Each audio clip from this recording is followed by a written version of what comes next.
Today we have the Tumble, which is one of the most well-known climbs in South Wales, starting from Abergavenny.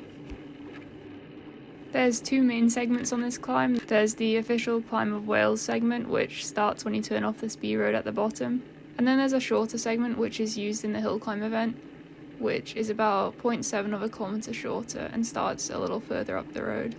Most people probably look at the official climb segment, but since a lot of the fastest times are obviously from the hill climb event on the shorter segment, I usually use that as the effort and just ride kind of steady-ish up to the start point.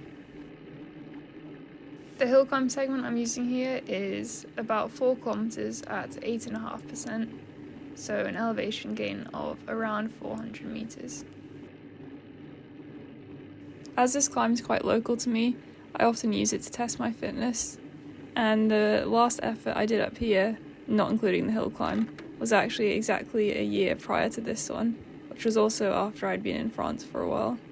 As you can see, the weather wasn't great this weekend, so I had no motivation to go on a proper ride.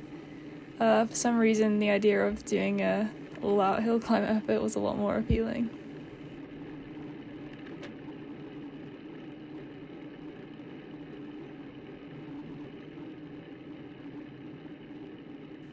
These people were probably wondering what on earth I was doing in summer kit. I'd also just passed them going down the hill, so yeah, looking like a weirdo as usual. So the lead into the hill climb segment is quite gentle, rolls up and down a bit, and then on this left-hand bend, when you go past this white house, that's where the hill climb segment starts. So it's quite a slow, tottering start when you're doing it in the hill climb itself and being held up, and you're obviously starting with no momentum. The first thing you might notice is the amazing road surface, which they repaved, I think, sometime last year. To be honest, that's probably enough of a reason to come and ride this climb. It's easy to get carried away on this first section. It's the steepest part of the whole climb, and it feels a lot slower than the effort it feels like you're putting out. Not sure that makes sense. So it's pretty tempting to just stand up and smash it for a few minutes, but you'll definitely regret that later on. This is very much a climb of two halves. So you have the first half, which is more sheltered and it's the steepest part of the climb, and then you cross over a castle grid and enter more exposed surroundings. And this is where the wind can really make a difference. I've got some interesting comparisons that show just how much of an influence the wind can have, which I'll show a bit later.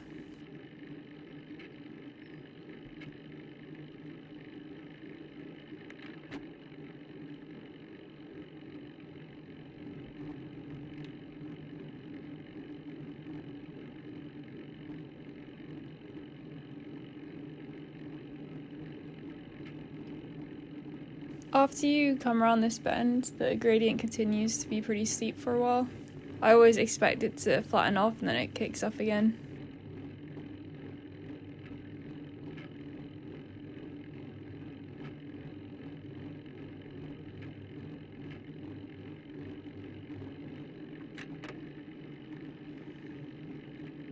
To spice things up, I have my faster wheels on today, not the usual 4-season tyres either. Not entirely sure I did them justice, but it made things a bit more fun.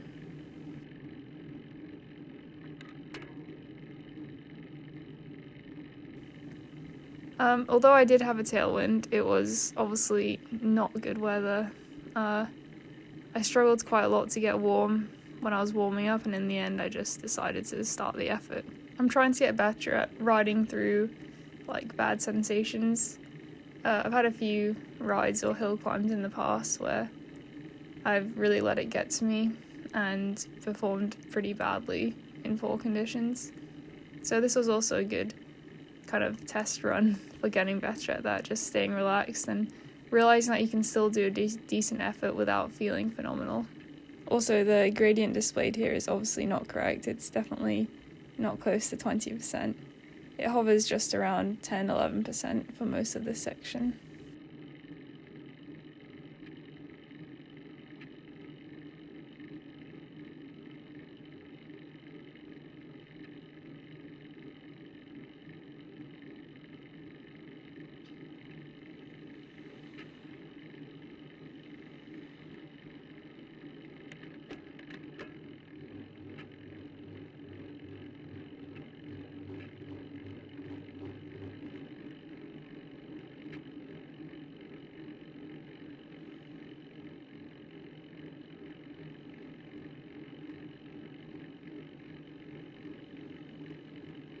You can always count on there being random bits of rubbish along the road, as with any climb in Wales pretty much, which is great.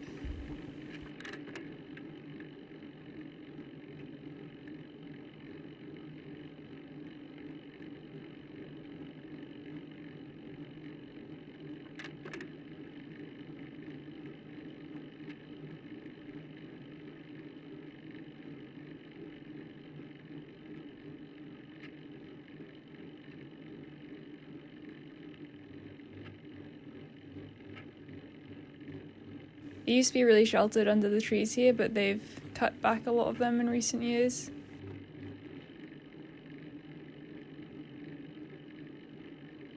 I know I said before that hills where wind plays a huge factor makes them much less, meaningful. And I wouldn't say the tumble's an exception to this case, but because it's quite local to me, I can kind of pick and choose days a bit more. I think what I love about the tumble is that it's just a very straightforward climb. It's pretty rare to find a climb that isn't either on a lane where you can encounter all sorts of crazy things, but it's also not like a busy A road. So you kind of know what it's going to be like and what you're in for. It's not the most spectacular climb, but it's a good, solid, trustworthy piece of road.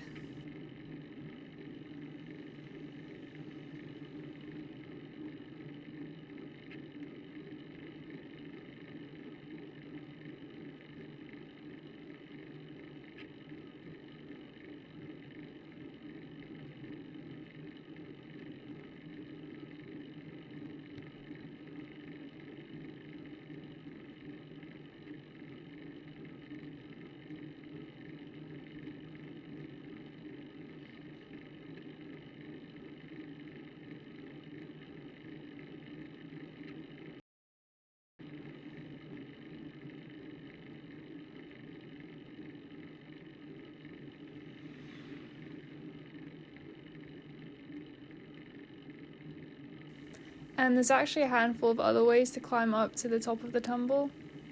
They're all pretty laney, not very well paved, very steep little grinds. I did a ride last year where I basically tried to combine them all, and it was a super fun ride. But on a day like today, you probably want to avoid it.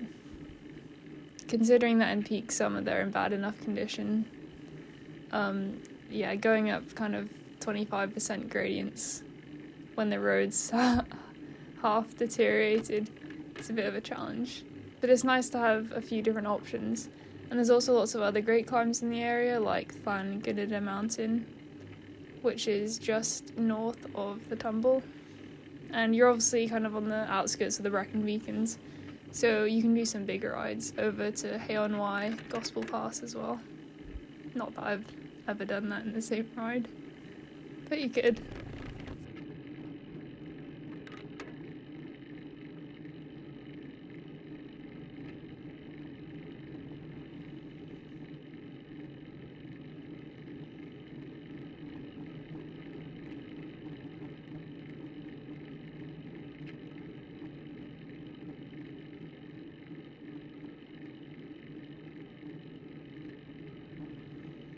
The last time I went hard up here was in the official hill climb, which is used for Welsh Hill Climb Champs in 2022, and it was a horrible, horrible headwind day. So, although my effort started out well, it ended up being a really slow time. This bit here is where you really start to feel the wind, and although the hardest part's behind you in terms of gradients, it's always this part, second half, that I find the most challenging. It's difficult to keep applying power when the gradients drop off a lot, and when you have a headwind, it's easy to get super demoralized and just kind of give up a bit. In the hill climb, this was just a horrific headwind.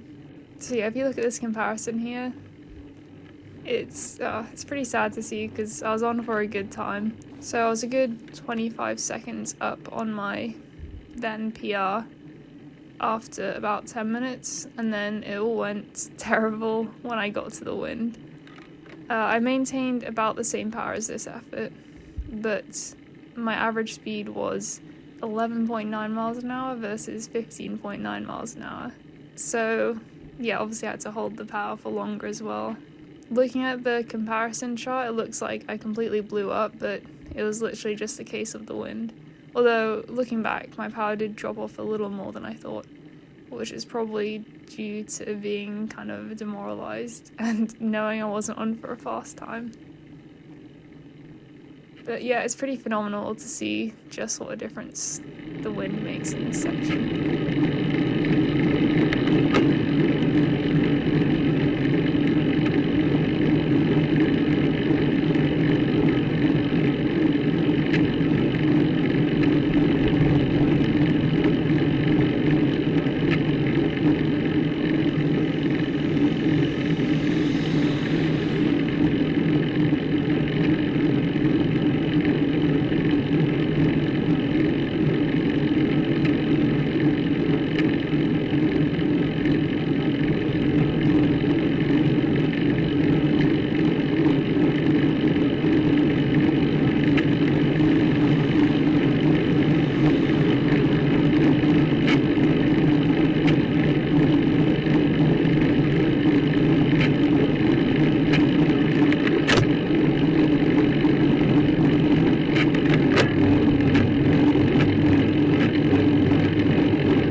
The fog really started to come in along here. The temperatures were quite low, but since it was a tailwind, I wasn't getting blasted with cold air. It would have been pretty nasty had it been in the other direction and not just because of the headwind.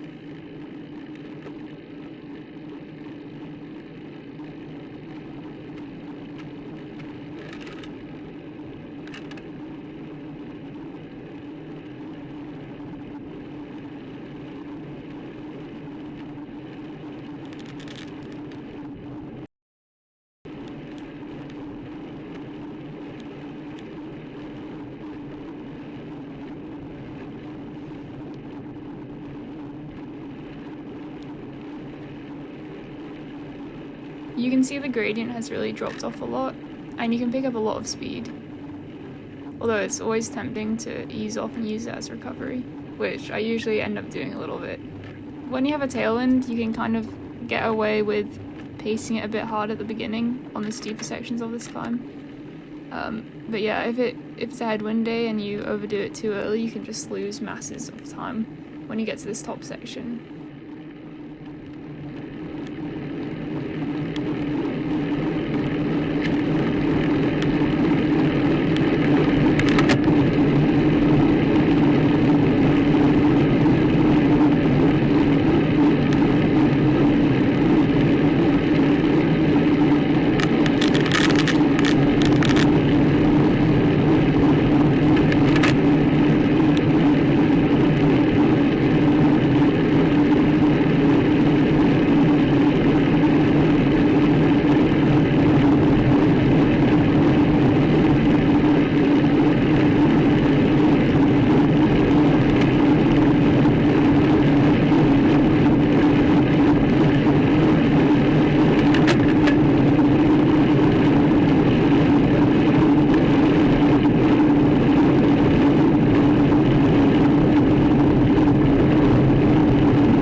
And this is the last little false flat sprint to the top. and you pass this car park, and that's the top. There's usually an ice cream van as well if you want to replenish your lost fluids. Although not ideal, it was strangely enjoyable to ride it in these conditions, and even though you can't see much in terms of scenery, I hope it still gave you an idea of what the climb looks like.